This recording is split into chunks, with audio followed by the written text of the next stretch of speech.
विद्यार्थियों, जीवीएम online classes में आपका एक बार फिर से स्वागत। इससे पूर्व की कक्षा में हमने संसद के कार्य और शक्तियों के बारे में पढ़ा था।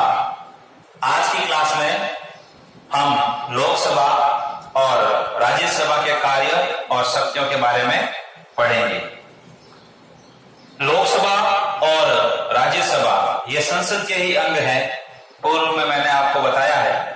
अब संसद के कार्य और शक्तियां हम पूर्व में पढ़ चुके हैं, तो वही शक्तियां इन दोनों में समाहित है। इन दोनों की जो सम्मिलित शक्तियां थी वो हमने पूर्व में पढ़ी थी। अब हम संसद के दोनों सदनों की अलग अलग रूप से शक्तियों की विवेचना करेंगे, उन पर चर्चा करेंगे। सर्वप्रथम लोकसभा, उसके बाद में राज्यसभा। आपकी पाठ्य पुस्तक में दोनों की अलग अलग आई हुई है, लेकिन जैसा कि हम इससे पूर्व का अध्ययन भी हमने दोनों का साथ साथ ही किया था, सीटों का विभाजन वगैरह सभी, तो हम अब शक्तियों को भी साथ में कंपैरिजन करके पढ़ेंगे ताकि हमें आसानी से समझ में आएगा। तो सबसे पहले हम पढ़ते हैं विधायी शक्तियों के बारे में। विधायी शक्तियां यानी विधेयक निर्माण, कानून निर्माण करना। व्यवस्थापिका यानी संसद, पूर्व में हमें पता है कि संसद यानी व्यवस्थापिका, विधायिका का कार्य क्या होता है? कानून का निर्माण करना। और किस विषयों पर कानून निर्माण किया जाता है ये भी हम पूर्व की कक्षा में पढ़ चुके हैं कि केंद्र सरकार संघ सूची और संवर्ती सूची के विषयों पर कानून बनाती है। साथ ही साथ अवशिष्ट विषयों पर भी कानून निर्माण करने का अधिकार केंद्र सरकार का होता है। साथ ही हमने ये भी पढ़ा था कि संवर्ती सूची के विषयों पर संघ और राज्य सरकार दोनों में विवाद की स्थिति उत्पन्न होने पर जो है केंद्र सरकार का कानून माना जाएगा। तो विधायी शक्तियों में हम सर्वप्रथम पढ़ते हैं संघ और संवर्ती सूची के विषयों पर कानून बनाना। अब इसके साथ यह सिर्फ लोकसभा का कार्य नहीं है, साथ ही साथ राज्यसभा का भी है। इस मामले में लोकसभा और राज्यसभा दोनों को समान शक्तियां प्राप्त हैं। राज्यसभा भी लोकसभा के साथ साथ जो है विधि निर्माण का कार्य करती है।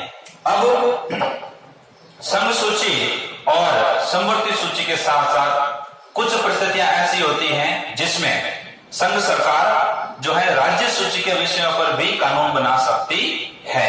लेकिन वैसे तो राज्य सूची के विषयों पर कानून बनाने का अधिकार राज्य सरकार को होता है, लेकिन राज्यसभा अगर 2/3 बहुमत से राज्य सूची के किसी विषय को राष्ट्रीय महत्व का घोषित कर दे तो फिर संसद जो है उस विषय पर कानून बना सकती है। एक बार फिर से ध्यान से सुनिएगा कि राज्य सूची के किसी विषय को अगर राज्यसभा अपने 2/3 बहुमत द्वारा, ये बात संविधान के 249 अनुच्छेद में लिखी गई है कि अगर राज्यसभा राज्य सूची के किसी विषय को 2/3 बहुमत से राष्ट्रीय महत्व का घोषित कर दे तो संघ सरकार उस विषय पर कानून बना सकती है। तो संघ व संवर्ती सूची के विषय पर और कुछ परिस्थितियों में राज्य सूची के विषय पर भी कानून का निर्माण करना, ये है आपके विधायी शक्तियां लोकसभा की। साथ ही साथ साधारण और वित्तीय विधेयक व संविधान संशोधन दोनों सदनों में पारित। यानी संविधान संशोधन का मतलब है संविधान संशोधन विधेयक। संविधान संशोधन विधेयक, जैसा कि मैंने आपको पूर्व की कक्षा में बताया था कि वित्त विधेयक प्रथम बार लोकसभा में प्रस्तावित किया जाता है, राज्यसभा में उसकी सिर्फ स्वीकृति होती है।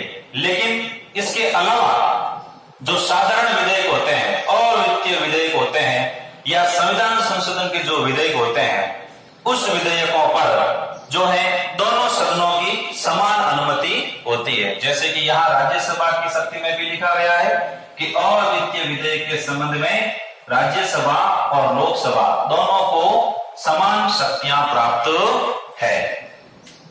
संविधान संशोधन का अगर कोई विधेयक है और वित्त विधेयक के अलावा अन्य साधारण विधेयक है, कोई और वित्तीय विधेयक है, तो उस विधेयक पर जो है राज्यसभा और लोकसभा दोनों सदनों को समान अधिकार है, वे विधेयक दोनों सदनों में जो है पारित होने चाहिए। दोनों सदनों में पारित होने के पश्चात राष्ट्रपति के लिए हस्ताक्षरित होते हैं, उसके बाद में वह अधिनियम बनता है। लिखा हुआ जैसा कि यहाँ पर कि साधारण और अवित्तीय विधेयक और संविधान संशोधन विधेयक दोनों सदनों में पारित होने के पश्चात राष्ट्रपति के पास हस्ताक्षरित होंगे। दोनों सदनों में पारित होने के बाद वे विधेयक राष्ट्रपति के पास जाएंगे। अब राष्ट्रपति उन पर जब हस्ताक्षर कर लेंगे, उसके बाद में वह विधेयक जो है अधिनियम का रूप ले लेता है। उससे पहले वह विधेयक अधिनियम का रूप नहीं लेगा। वह कौन से विधेयक होंगे? जिन पर संसद के दोनों सदनों का जो है समान अनुमोदन होगा, समान रूप से दोनों सदनों में पारित होंगे। धन विधेयक के अलावा संविधान संशोधन विधेयक, साधारण विधेयक, अवित्तीय विधेयक, वे सभी विधेयक जिस पर दोनों सदनों की जो है समान रूप से दोनों सदन में पारित होंगे। ये हो गई विधायी शक्तियां। उसके बाद में आती है वित्तीय शक्तियां। अब वित्त संबंधी मामलों में फिर से वही बात हमारे सामने आएगी जो हम पहले पढ़ चुके हैं कि वित्त विधेयक लोकसभा में ही प्रस्तावित किया जाता है, राज्यसभा में सिर्फ स्वीकृति के लिए भेजा जाता है, और वो भी एक निश्चित समयावधि के लिए। और वो समयावधि कितनी है? सिर्फ और सिर्फ 14 दिन। पूर्व की कक्षा में हम इसके बारे में जानकारी प्राप्त कर चुके हैं।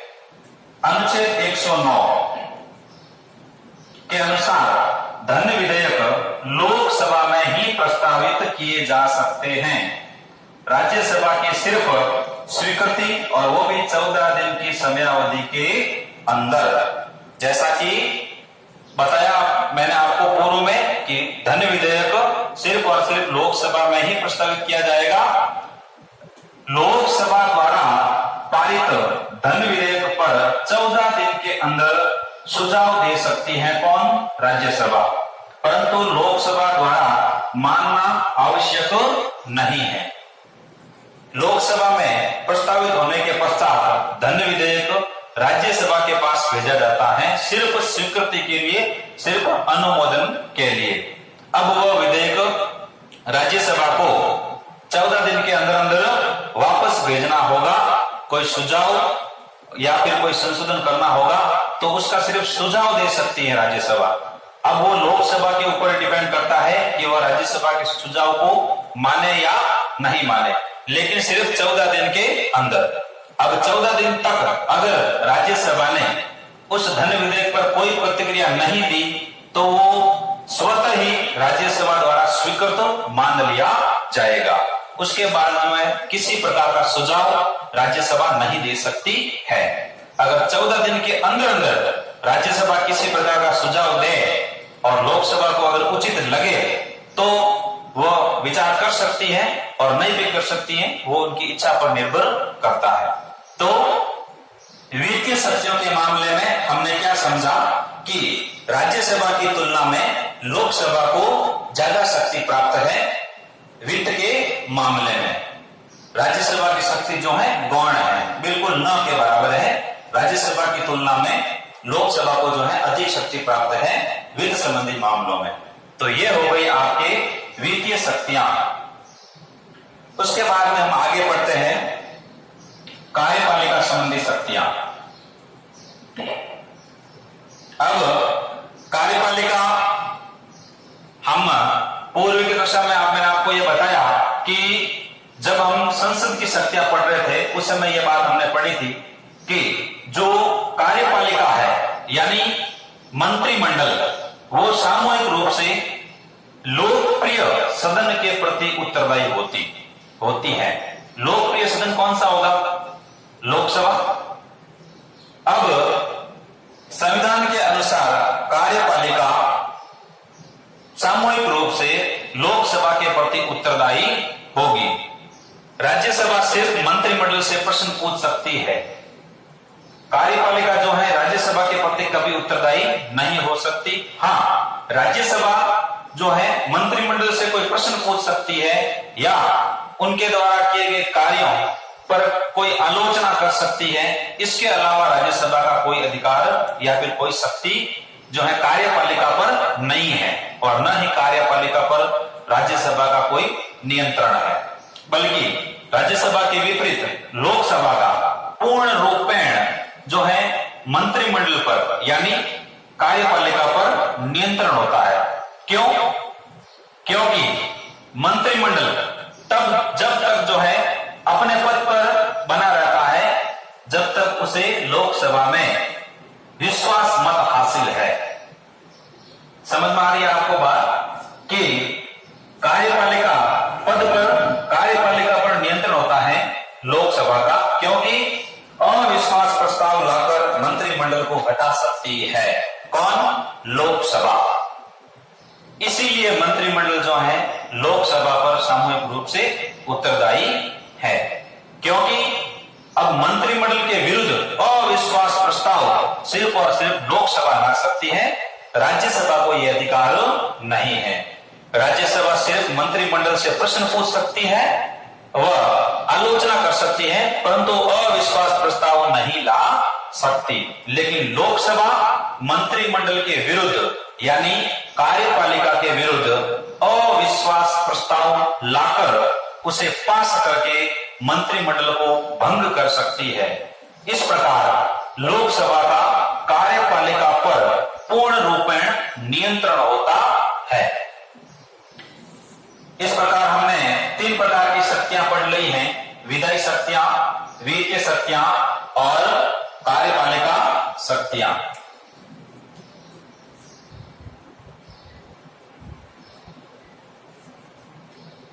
चलिए आगे पढ़ते हैं हम संविधान संशोधन संबंधी शक्तियों के बारे में। संविधान संशोधन संबंधी शक्तियां संसद के कार्य और शक्तियों के अध्ययन के समय हमने पढ़ा था कि संविधान के अधिकांश भाग में जो है संशोधन संसद अकेले ही कर लेती है। सिर्फ कुछ विषयों पर राज्य विधानमंडलों की स्वीकृति आवश्यक होती है। अब संविधान संशोधन की जो शक्ति है वो राज्यसभा और लोकसभा दोनों को समान रूप से प्राप्त है।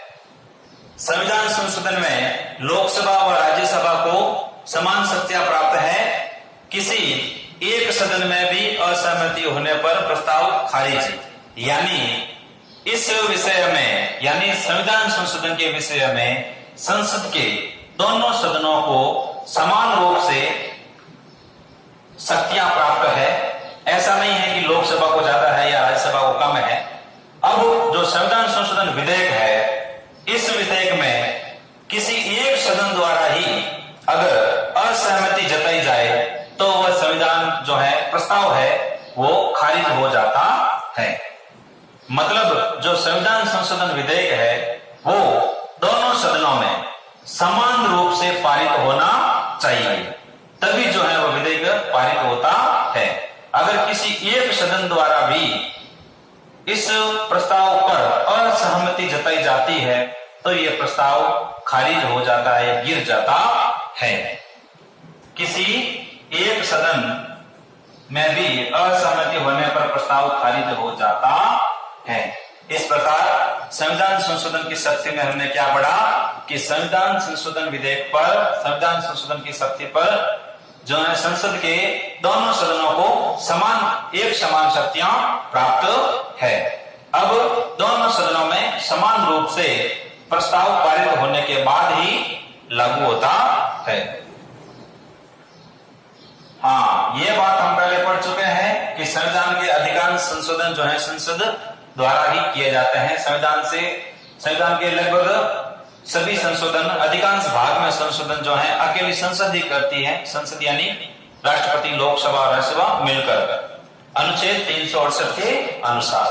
अब एक बात हमने और पढ़ी थी कि सिर्फ कुछ विषय ऐसे हो जाते हैं, कुछ परिस्थितियां या फिर कुछ व्यवस्थाएं ऐसी होती हैं जिनमें संविधान संशोधन जो है करते समय संसद को राज्य विधानमंडलों की भी स्वीकृति लेना आवश्यक हो जाता है। उसके बाद में आता है आपके निर्वाचक मंडल के रूप में। निर्वाचक मंडल के रूप में इसके बारे में भी हम जो है पहले पढ़ चुके हैं कि अनुच्छेद 54 में राष्ट्रपति की निर्वाचन प्रक्रिया को दिया गया है। तो अनुच्छेद 54 के अनुसार संसद के दोनों सदनों के निर्वाचित सदस्य राष्ट्रपति के निर्वाचन में भाग लेते हैं, यानी राष्ट्रपति के निर्वाचक मंडल का एक अंग है। अनुच्छेद 54 के अनुसार दोनों सदनों के निर्वाचित सदस्य राष्ट्रपति के निर्वाचन में भाग लेंगे। अब संसद के दोनों सदनों के निर्वाचित सदस्य के साथ ही साथ राज्य विधानमंडलों के निर्वाचित सदस्य भी होंगे और दिल्ली और पुडुचेरी विधानसभाओं के निर्वाचित सदस्य भी होंगे। ये सारे लोग राष्ट्रपति के निर्वाचक मंडल के अंग होते हैं।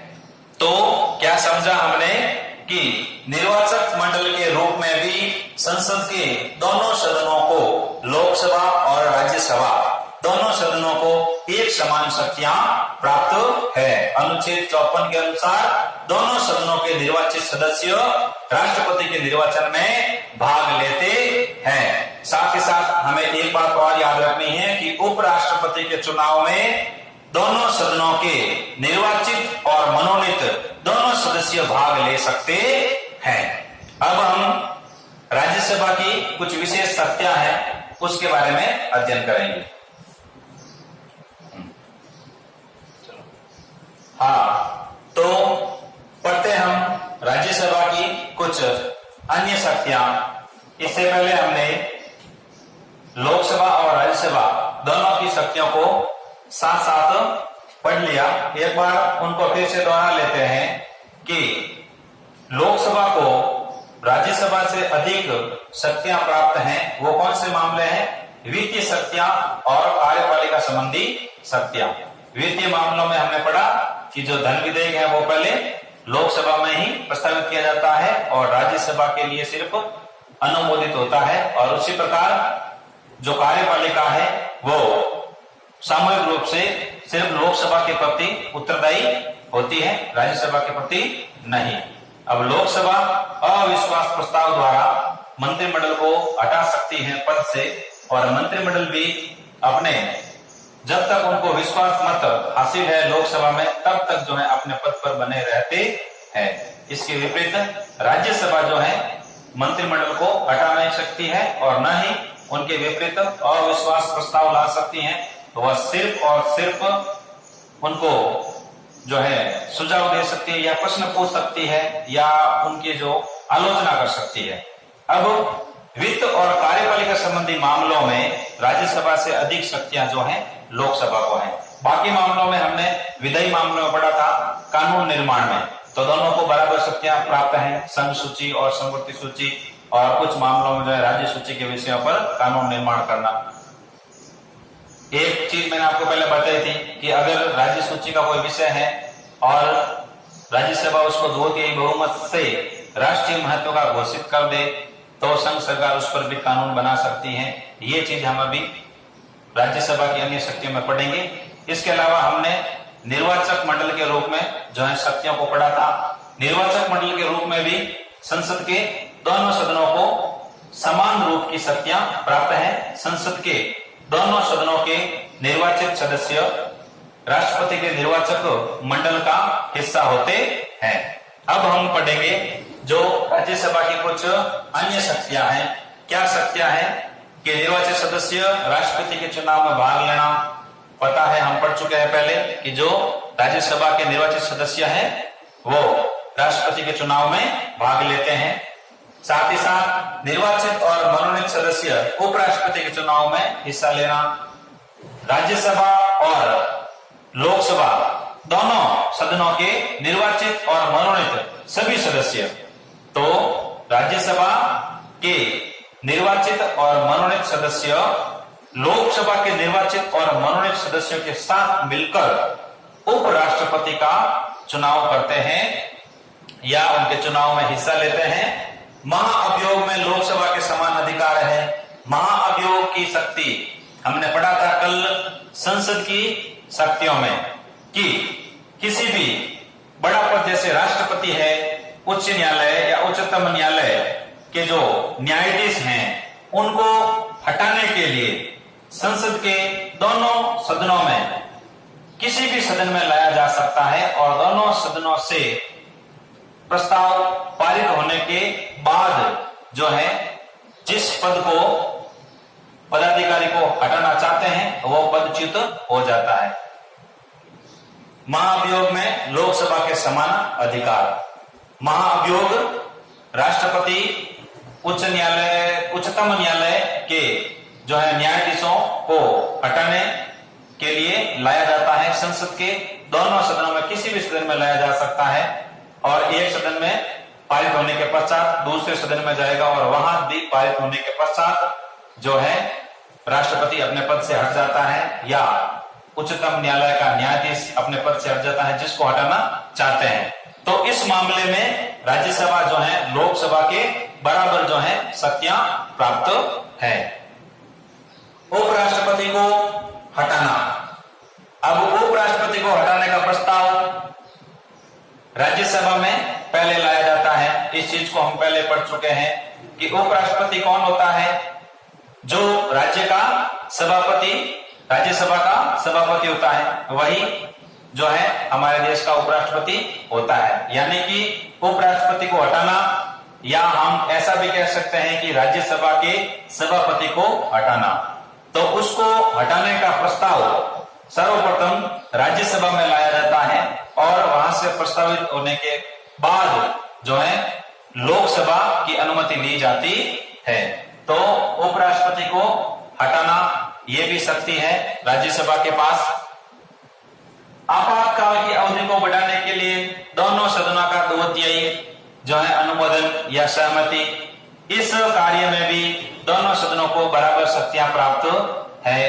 यानी कल संसद के सत्यों में हमने पढ़ा था कि कोई संकटकालीन घोषणा अगर राष्ट्रपति के द्वारा की गई है और उसको अब आगे बढ़ाना है तो उसके प्रभाव को कायम रखने के लिए 1 महीने के अंदर अंदर दोनों सदनों का 2/3 जो है अनुमोदन होना चाहिए, तभी जो है आपातकाल की अवधि को बढ़ाया जा सकता है। और ऐसा नहीं होने पर उसका प्रभाव खत्म हो जाता है। तो आपातकाल की समयावधि को बढ़ाने के लिए दोनों सदनों में 2/3 बहुमत से अनुमोदन होना आवश्यक है। यह तो हो गई अन्य शक्तियों की बात। अब राज्यसभा को कुछ विशेष अधिकार दिए गए हैं, उनके बारे में पढ़ेंगे। ये विशेष अधिकार सिर्फ और सिर्फ राज्यसभा को ही दिए गए हैं, लोकसभा को या राष्ट्रपति को नहीं। इसीलिए जो है इनको हम अलग से पढ़ रहे हैं। पहले हमने चर्चा की थी कि संविधान के आर्टिकल 249 के अनुसार राज्य सूची के किसी विषय को राज्यसभा अपने 2/3 बहुमत से उसे अगर राष्ट्रीय महत्व का घोषित कर दे तो संघ सरकार उस विषय पर कानून बना सकती है। पहली बात, अनुच्छेद 249 के अनुसार राज्य सूची के विषय को 2/3 बहुमत द्वारा राष्ट्रीय महत्व का घोषित करना। अब ये जो विशेष अधिकार हैं ये राज्यसभा को ही क्यों दिए गए हैं? क्योंकि ये राज्यों का एकमात्र प्रतिनिधि है। जब हमने लोकसभा और राज्यसभा के उपनाम पढ़े थे उस समय एक चीज पढ़ी थी कि लोकसभा लोगों का सदन है और राज्यसभा राज्यों का सदन है, राज्यों के हित की बात करेगा। इसलिए राज्यों का एकमात्र प्रतिनिधि होने के नाते जो है ये विशेष अधिकार राज्यसभा को प्रदान किए गए हैं। तो 2 प्रकार के विशेष अधिकार हैं। इसमें पहला हमने अभी क्या पढ़ा, अनुच्छेद 249 के अनुसार राज्य सूची के किसी विषय को राज्यसभा 2/3 बहुमत द्वारा राष्ट्रीय महत्व का घोषित कर सकती है। ऐसा करने के बाद संघ सरकार उस विषय पर कानून बना सकती है। उसके पश्चात दूसरा, अनुच्छेद 312 के अनुसार राज्यसभा द्वारा अखिल भारतीय सेवाओं का सृजन किया जाता है। यानी जो बड़े पद हैं, कानूनी पद हैं, जैसे आईएएस है, आईपीएस है, ऐसे बड़े बड़े पदों का सृजन करना, वो कार्य सिर्फ राज्यसभा का होता है। अपने 2/3 बहुमत से राज्यसभा जो है अखिल भारतीय सेवाओं का सृजन करती है। ये जो है राज्यसभा को विशेष अधिकार है अनुच्छेद 312 के अनुसार।